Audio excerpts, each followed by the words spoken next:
This is Revathi. Welcome back to అందమైన కథల పొదరిల్లు. మహర్షి episode number 174. తాన్యాకి ఎదురుపడ్డ వర్ష. ఇద్దరి మధ్య ఏం జరిగింది? కథలకి వెళ్ళబోయే ముందు దయచేసి వీడియోకి ఒక లైక్ ఇవ్వండి. అలాగే హైప్ ఇచ్చి వీడియోని సపోర్ట్ చేయండి. ఇలాంటి ఇంట్రెస్టింగ్ స్టోరీస్ కోసం మన 2 ఛానల్స్ని సబ్స్క్రైబ్ చేసుకోండి. ఇక కథలోకి వెళ్ళిపోదాం. తాన్యా ఫోన్ మాట్లాడి కాల్ కట్ చేసి కారిడార్ నుంచి వెళ్ళబోతూ ఉండగా కారు దిగుతున్న గౌతమ్ని చూస్తుంది. గౌతమ్ కూడా కారు దిగి తన వైపు చూస్తాడు. గౌతమ్ అక్కడ కనిపించడం తాన్య ఆశ్చర్యంగా చూసి కోపంగా అక్కడి నుంచి లోపలికి వెళ్తుంది. ఎంత పొగరో చూడు అని వెళ్ళిపోయిన తనని తిట్టుకొని కారు ముందుకొచ్చి బ్యాలెట్ ఓపెన్ చేసి రేడియేటర్ చెక్ చేయబోతుండగా అది వేడి ఎక్కువై సుర్రున కాలి అబ్బా అంటూ చెయ్యి వెనక్కి తీసుకుంటాడు. అక్కడ అంతా చుట్టూ చూస్తూ రేడియేటర్ చల్లబడాలంటే వాటర్ కావాలి, కానీ ఈ మాస్ ఏరియాలో ఒక్క షాపు కూడా కనిపించడం లేదే. ఒకవేళ ఉన్నా కూడా ఈ టైంకి క్లోజ్ చేస్తారేమో. ఇప్పుడు ఎలా అని అనుకుని ఆలోచిస్తూ నిలబడతాడు. అప్పటికే ఆ ఏరియాలో ఉన్న చెత్తకి దోమలు ఎక్కువగా ఉండి గౌతమ్ని కాటేస్తూ ఉంటాయి. అబ్బా, ఈ దోమలు చంపకు తినేలాగా ఉన్నాయి. ఈ ఏరియాలో ఆ డెవిల్ ఎలా ఉండి చస్తుందో ఏంటో. అయినా తను డెవిల్ కదా, ఉండక ఏం చేస్తుందిలే అని తిట్టుకొని ఈ దగ్గరలో ఏదైనా షాప్ ఉందేమో చూసొస్తాను అని అనుకుని వెళ్తాడు. కానీ ఆ ఏరియాలో ఏ షాపులు లేక కాసేపటికి ఖాళీగా తిరిగొచ్చి రేడియేటర్ చల్లబడితే కార్ స్టార్ట్ అవ్వచ్చేమో అని అనుకొని కార్లో కూర్చొని మళ్ళీ కార్ స్టార్ట్ చేస్తాడు. అయినా కూడా అదే పొజిషన్తో మొరాయిస్తూ ఉంటుంది.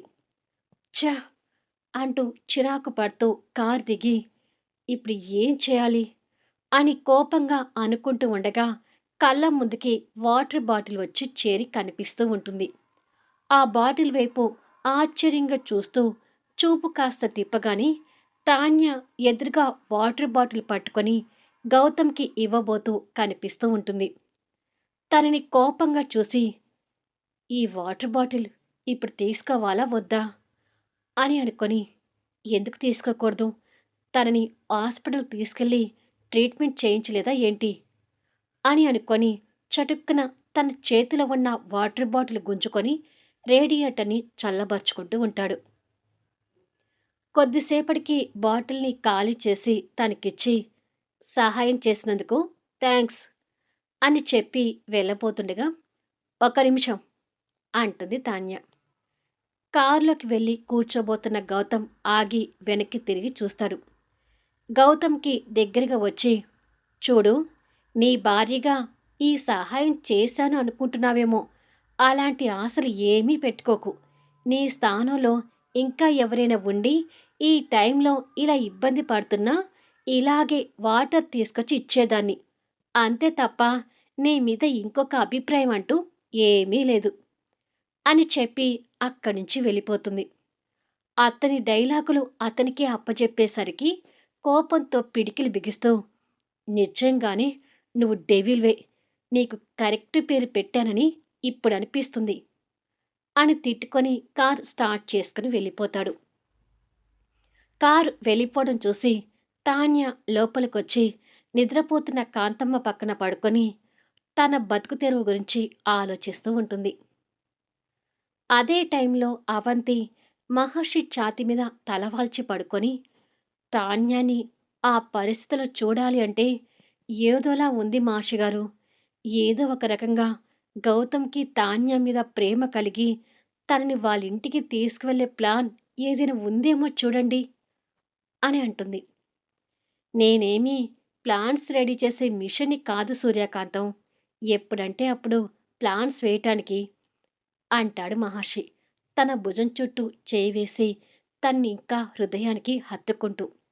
అవంతి కాస్త కోపంగా లేచి కూర్చొని అబ్బా, మీరు మిషన్ అని నేను కూడా అనుకోవట్లేదండి. పెద్ద ముగ్గురు కలిసి ప్లాన్ వేసి వాళ్ళ పెళ్లి జరిపించారు. కానీ ఉపయోగం లేకుండా వాళ్ళిద్దరూ దూరంగా ఉన్నారు. మరి వాళ్ళని కలిపే బాధ్యత మీకు లేదా? అని అడుగుతుంది. లేదని ఎందుకంటాను? అసలు వాళ్ళిద్దరి మధ్య ఏం జరుగుతుందో కొన్నాళ్ళు చూద్దాం. అప్పటి వరకు తాన్య కొంచెం ఇబ్బంది పడక తప్పదు అంటాడు మహర్షి. నా చెల్లెలు బాధపడుతుంటే చూడలేకపోతున్నాను మహర్షి గారు. ఒక్క నా చెల్లెల గురించే కాదు, పెళ్ళైన గౌతమ్ ఒంటరిగా ఉండటం కూడా నాకు నచ్చటం లేదు. పైగా ఆ వర్ష ఇంకా పగపట్టి ఉంటుంది. తన వైపు నుంచి వాళ్ళిద్దరిని విడగొట్టే అవకాశం కూడా ఉంటుంది. అందుకే గౌతమ్, తాన్య ఎంత త్వరగా కలిస్తే అంత మంచిదని అనుకుంటున్నాను అని అంటుంది. ఆ వర్షాకి కొమ్ములు ఎప్పుడో విరిగిపోయాయి కానీ తన గురించి ఎక్కువ ఆలోచించకు అంటాడు మహర్షి. ఏమో మహర్షి గారు, ఆ అమ్మాయి అంత ఈజీగా వదిలే రకం కాదు అని అంటుంది అవంతి.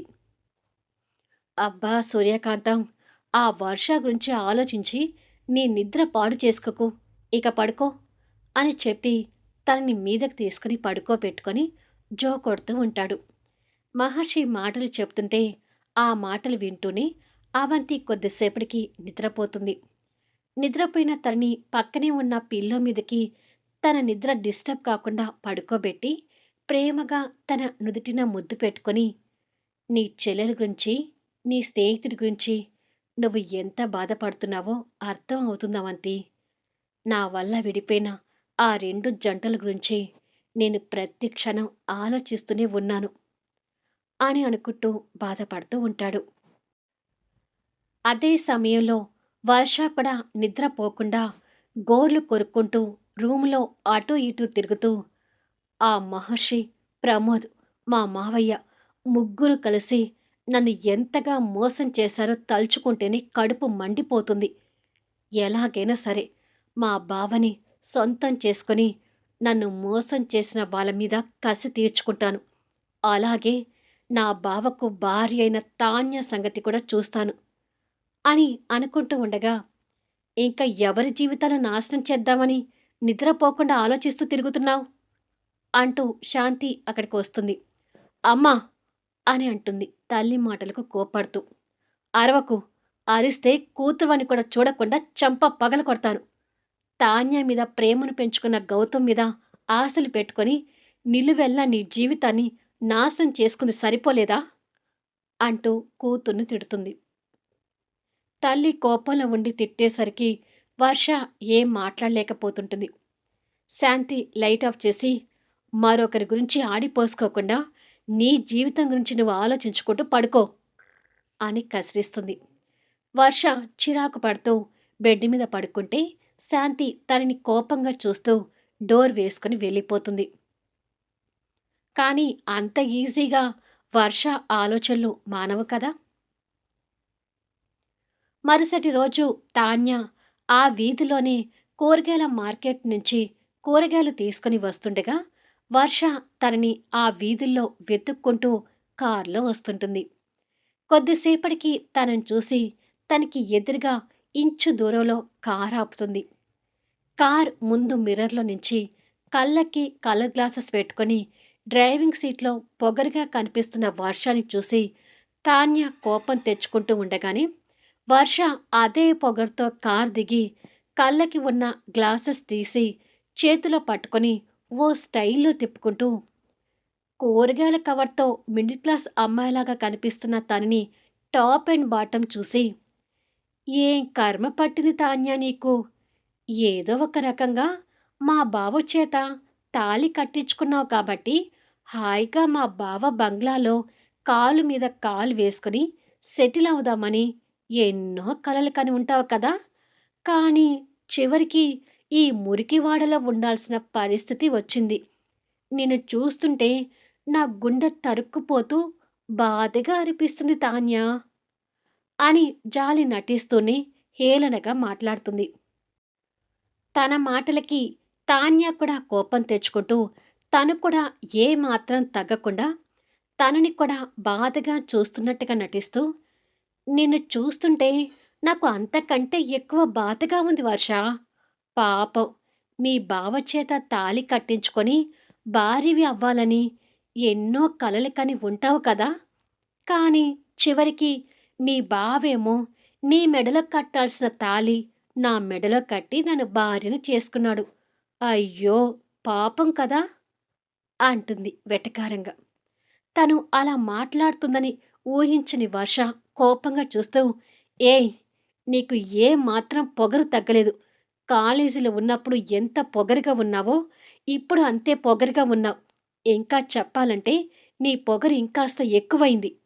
మా బావ చేత తాళి కట్టించుకొని విర్రవీగుతున్నావట్టుంది అని తాన్య మెడలో ఉన్న తాళిని పట్టుకొని, ఏదో ఒకరోజు ఇదే తాళిని మా బావ చేత నా మెడలో కట్టించుకొని మా బావకి భార్యనై తీరతాను అని అంటుంది వర్ష. వర్ష పట్టుకున్న తాళిని తాన్య కసిగా తన గుప్పెట్లోకి సొంతం చేసుకొని, ఇంతకు ముందు అంటే గౌతమ్‌కి నాకు ప్రేమ అనే బంధం తప్ప మరో అనుబంధం లేదు కాబట్టి నువ్వు వేషాలు వేస్తూ గౌతమ్‌ని నాకు కాకుండా నీ సొంతం చేసుకోవాలని చూసినా నేను సైలెంట్‌గా ఉన్నాను. కానీ ఇప్పుడు గౌతమ్ నా భర్త. మేము దూరంగా ఉన్నా మా మధ్య పవిత్రమైన తాళి బంధం ఉంది. మా తాళి బంధాన్ని ఎగతాళి చేస్తూ నా భర్తను లొంగ తీసుకోవాలనే ప్రయత్నం చేసినట్టు తెలిసినా సరే నిన్ను చెప్పుతో కొట్టడానికి కూడా వెనకాడను అంటుంది కసితో. ఆ మాటకి వర్ష ఒక్కసారిగా షాక్ అవుతూ ఉండగానే షబాష్ తాన్యా అంటూ చప్పట్లు కొట్టుకుంటూ ప్రమోద్ అక్కడికొస్తాడు. అసలే కోపంగా ఉన్న వర్ష ప్రమోద్ చప్పట్లకి, మాటలకి ఇంకా మండిపోతుంటుంది. వేరే వాళ్ళ భర్తను లొంగ తీసుకునే వాళ్ళని ఏమంటారో నీకు తెలీదా వర్ష? అని అడుగుతాడు ప్రమోద్. షటప్ ప్రమోద్! మా విషయంలో జోక్యం చేసుకోకు అంటుంది వర్ష. మీ విషయంలో నా స్నేహితుడున్నాడు. నా స్నేహితుడి లైఫ్‌ని నాశనం చేయాలని చూస్తే తాన్యానే కాదు, నేను కూడా నీకు అదే పనిష్మెంట్ ఇవ్వాల్సొస్తుంది అంటాడు ప్రమోద్. ఏయ్! అంటూ వర్ష ప్రమోద్ మీదకి వేలు చూపిస్తుంది. ఏయ్! అంటూ ప్రమోద్ కూడా తనకి కోపంగా వేలు చూపిస్తాడు. ఎంత పొగరు నీకు? తనే ఎక్కువగా మాట్లాడిందనుకుంటే ఇప్పుడు నువ్వు కూడా నాతో అలాగే మాట్లాడతావా?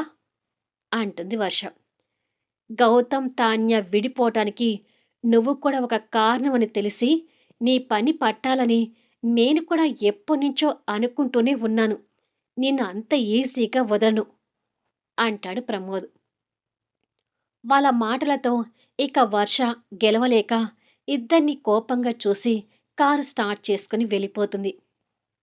ఏంటి ప్రమోద్, నువ్వు కూడా తనతో అలా మాట్లాడావు అంటుంది తాన్య. అలాంటి వాళ్ళతో అలాగే మాట్లాడాలి తాన్య. ఇంతకీ నీకు ఎక్కడైనా జాబ్ దొరికిందా అని అడుగుతాడు ప్రమోద్. నీ స్నేహితుడు నాకు జాబ్ రానిచ్చేలాగా ఎక్కడున్నాడు అని అంటుంది అసహనం చెందుతూ. నా మాట విని నువ్వు గౌతమ్ వాళ్ళ ఇంటికి వెళ్ళు తాన్యా అంటాడు ప్రమోద్. ఛీ! వద్దు అనే మనిషితో నా మనస్సాక్షి చంపుకొని ఎలా వెళ్ళమంటావు ప్రమోద్? ఎవరు కూడా నా వైపు నుంచి నా బాధను అర్థం చేసుకోరేంటి అని అడుగుతుంది కొంచెం కోపంతో. అంటే నువ్వెళ్ళి వాళ్ళ ఇంట్లో ఉంటే గౌతంలో మార్పు రావచ్చు కదా అంటాడు ప్రమోద్. వర్ష అనుకొని నా మెడలో తాళి కట్టాడు. నేను వెళ్ళి వాళ్ళ ఇంట్లో ఉంటే గౌతమ్ నాతో కాపురం చేసి వర్ష అనుకుని నీతో కాపురం చేశాను అంటే నా మొహం ఎక్కడ పెట్టుకోను అని అడుగుతుంది. తాన్య మనసులో ఉన్న వేదన ప్రమోద్‌కి అర్థమై మౌనంగా ఉంటాడు. నా విషయం వదిలేయి కానీ నువ్వేంటి ఇక్కడ కనిపిస్తున్నావు అని అడుగుతుంది తాన్య. ఇటుగా పని ఉండి వెళ్తుంటే నువ్వు వర్షాకి కౌంటర్ ఇవ్వడం కనిపించింది. అందుకే కారు పక్కకు ఆపి ఇలా వచ్చాను అని అంటాడు. సరే, ఈ దగ్గరలోనే నేను ఉంటున్నాను. కాఫీ తాగి వెళ్దుగాని రా అని అంటుంది తాన్య. ఇప్పుడు వద్దులే తాన్య. నువ్వు గౌతమ్ వాళ్ళ ఇంటికి వెళ్ళి మీ కుటుంబ సభ్యులతో కలిసి ఉన్నప్పుడు మీ ఇంటికి వచ్చి ఏకంగా భోజనమే చేస్తానులే. మరిక నేను వెళ్తాను. బాయ్ అని చెప్పి ప్రమోద్ వెళ్ళి కొంచెం దూరంలో ఉన్న కారు స్టార్ట్ చేసుకుని వెళ్ళిపోతాడు. గౌతమ్ వాళ్ళింట్లో నేను కలిసి ఉండటమా? అది ఈ జన్మకు జరగదులే ప్రమోద్ అని అనుకొని నిరాశగా ఇంటి దారి పడుతుంది. మహర్షి క్యాబిన్‌లో కూర్చొనుంటే వెంకట్ ఫైల్‌తో మహర్షి దగ్గరికొచ్చి గుడ్ మార్నింగ్ సార్ అని అంటాడు. గుడ్ మార్నింగ్ వెంకట్ కూర్చో అంటాడు మహర్షి చైర్ చూపిస్తూ. వెంకట్ చైర్‌లో కూర్చొని రేపు ఒక కాంట్రాక్ట్ కోసం టెండర్స్ సబ్మిట్ చేయాలి కదా సార్! ఆ ఫైల్ మీద సైన్ పెట్టించుకుందామని వచ్చాను అంటూ ఫైల్ మహర్షి ముందు పెడతాడు. మహర్షి ఫైల్ చెక్ చేస్తూ మిథునతో ఫోన్‌లోనేనా మాట్లాడుతున్నావా వెంకట్? అని అడుగుతాడు. నన్ను కాదని వెళ్ళిపోయాక ఎందుకు మాట్లాడాలి సార్? అని అడుగుతాడు వెంకట్. ఫైల్ నుండి తల తిప్పి వెంకట్ వైపు చూస్తూ అలా అనుకోవద్దు వెంకట్. పుట్టబోయే మీ బిడ్డ కోసమైనా నీ పంతాన్ని కాస్త తగ్గించుకో అంటాడు మహర్షి. ఆ బిడ్డ కోసమే నా నుంచి ప్రతిరోజు మా అత్తగారికి ఫోన్ వెళ్తుంది. మిథున గురించి ఆమె దగ్గర తెలుసుకుంటూ నాకు తెలిసిన జాగ్రత్తలు నేను చెప్తున్నాను అంటాడు వెంకట్. మహర్షి ఆ ఫైల్ చెక్ చేస్తూ ఈ కాంట్రాక్ట్ కోసం మిథున కూడా పోటీ పడుతుంది కదా అని అడుగుతాడు. వాళ్ళ కంపెనీకి మన కంపెనీకి ఎప్పుడూ పోటీతత్వం ఉంది కదా సార్! పోటీ పడకుండా ఎందుకుంటుంది? ఖచ్చితంగా పోటీ పడుతుంది అని అంటాడు వెంకట్. అదే టైంలో మిథున కూడా నిజంగానే వెంకట్‌తో పోటీ పడటానికి ఈ కాంట్రాక్ట్ కోసం వర్క్‌లో కష్టపడుతూ ఉంటుంది. మళ్ళీ నెక్స్ట్ వీడియోలో కలుద్దాం. ఈసారి భార్యాభర్తల పోటీలో ఎవరు గెలవనున్నారు? పట్టుదలతో ఉంటున్న తాన్య అత్తారింట్లో అడుగుపెట్టే ఛాన్స్ వస్తుందా? ఈ 2 జంటలు బాగుండటానికి మహర్షి చేసే ప్రయత్నాలేంటి? అద్భుతమైన కథనంతో ఆసక్తికరంగా సాగే కథా వీడియోస్‌ని మిస్ కాకుండా చూడండి. కథ నచ్చితే దయచేసి లైక్ చేయండి, హైప్ ఇవ్వండి. మీ అమూల్యమైన కామెంట్స్ అందచేయండి. అలాగే ఇలాంటి కథల కోసం మన 2 ఛానల్స్‌ని తప్పకుండా సబ్స్క్రైబ్ చేసుకోండి.